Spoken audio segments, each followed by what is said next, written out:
Allah subhanahu wa ta'ala narrates about sihr in Surah Al-Baqarah.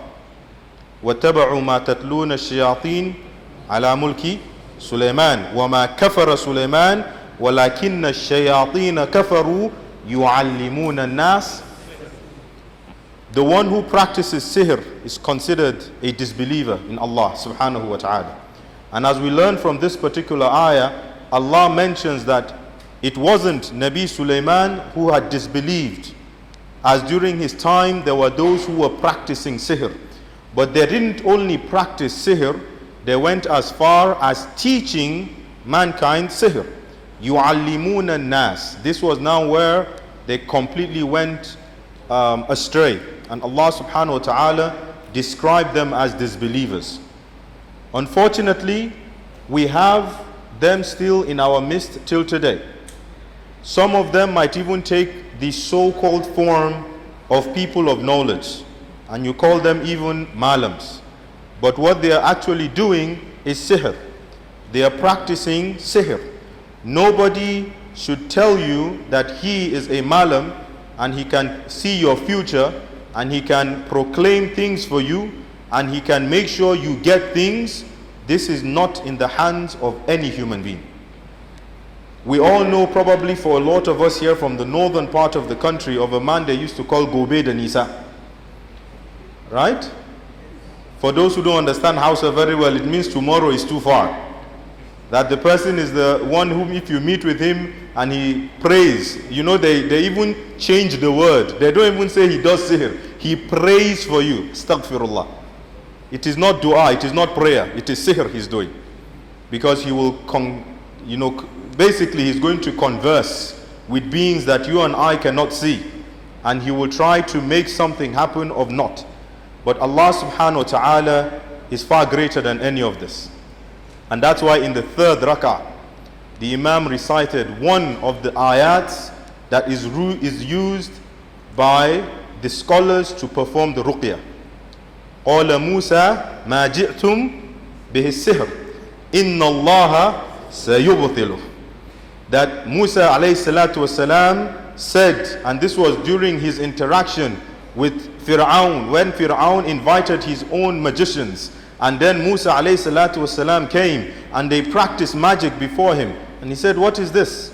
ما جئتم به السحر. What is this magic you are doing? إن الله سيبطل. Allah will cause this to perish. Allah will cause this to be destroyed.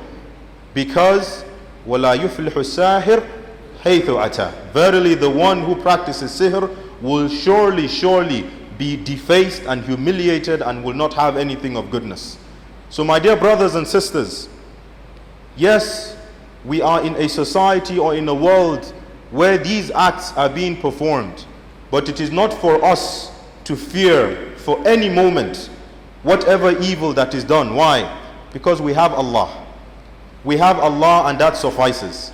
And that's why if Allah subhanahu wa ta'ala wills a thing, and this was recited in the 6th rak'ah, إِمْ يَمْسَسْكَ اللَّهُ بِضُرٍّ فَلَا كَاشِفَ لَهُ إِلَّا هُ. If Allah intends adversity to touch His servant, there is nobody that can take it away. There is none that can take it away from you. Rasulullah sallallahu alayhi wasallam was tested in similar way, and who lifted that from him? None but Allah. If the messenger of Allah, may the peace and blessings of Allah be upon him, could have been tested, you and I are nothing and no one that we will not experience such a test. We only pray that may we not be tested with such a thing. But if it comes, never lose hope that that harm cannot be taken away from you. And so Allah tells us in this ayah that if He intends adversity for you, none can take it away from you but Him. وَإِن يَمْسَسْكَ اللَّهُ بِخَيْرٍ فَلَا رَادَّ لِفَضْلِهِ.